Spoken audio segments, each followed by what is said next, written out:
पश्चिम Asia में America और Iran के बीच तनाव एक बार फिर खतरनाक मोड़ पर पहुंच गया है। हॉर्मुज यानी स्ट्रेट ऑफ हॉर्मुज के आसपास अमेरिकी सेना ने ईरान के कई सैन्य ठिकानों पर बड़े पैमाने पर हवाई हमले किए हैं। इन हमलों में ईरान की मिसाइल प्रणालियों, एयर डिफेंस सिस्टम और इस्लामिक रेवोल्यूशनरी गार्ड कॉर्प्स की तेज रफ्तार नौकाओं को निशाना बनाया गया है। अमेरिकी अधिकारियों की माने तो ये कार्रवाई अंतर्राष्ट्रीय समुद्री मार्गों पर हो रहे हमलों के जवाब में की गई है। इन हमलों के बाद पूरे पश्चिम एशिया में तनाव और बढ़ गया है। दुनिया की सबसे महत्वपूर्ण समुद्री तेल आपूर्ति लाइनों में शामिल हॉर्मुज जलजमरू मध्य एक बार फिर वैश्विक चिंता का केंद्र बन गया है। इस इलाके में किसी भी सैन्य गतिविधि का असर केवल क्षेत्रीय सुरक्षा तक सीमित नहीं रहता है, बल्कि वैश्विक ऊर्जा बाजार, कच्चे तेल की कीमतों और अंतर्राष्ट्रीय व्यापार पर भी पड़ता है। ऐसे में सवाल है, आखिर क्यों हुए अमेरिकी हमले?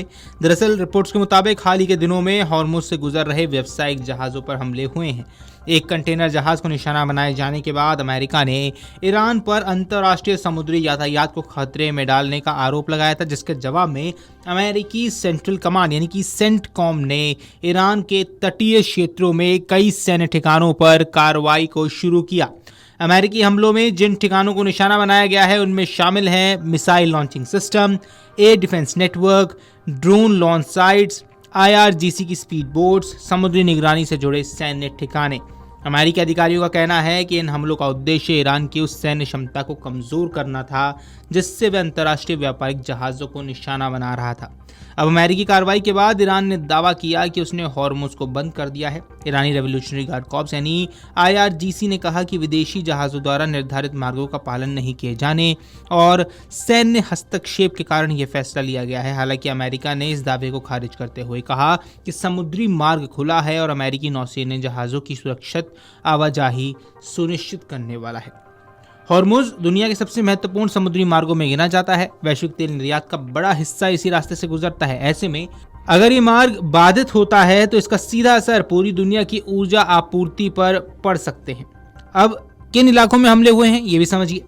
रिपोर्ट्स की माने तो अमेरिकी हमले ईरान के दक्षिणी तटीय क्षेत्रों और हॉर्मुज के आसपास स्थित कई सैन्य ठिकानों पर किए गए हैं। इनमें missile depot, air defence units, IRGC के नौसैनिक ठिकाने शामिल हैं।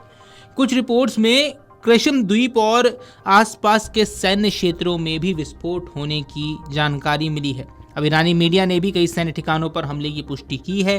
शुरुआती रिपोर्ट्स की माने तो इन हमलों में कुछ लोगों के हताहत होने की सूचना भी है। हालांकि आधिकारिक आंकड़े अभी तक सामने नहीं आए हैं।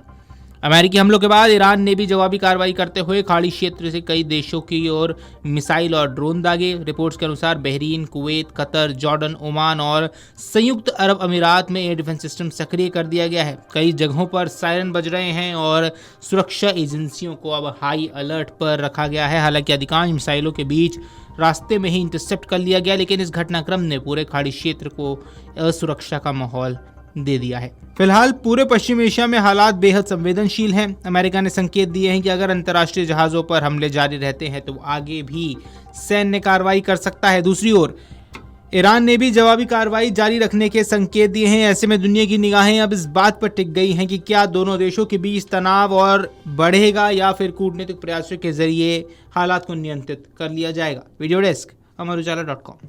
अगर आप ये वीडियो YouTube पर देख रहे हैं तो हमारे चैनल को सब्सक्राइब कर बेल आइकन दबाएं और Facebook पर देख रहे हैं तो हमारे पेज को लाइक करें।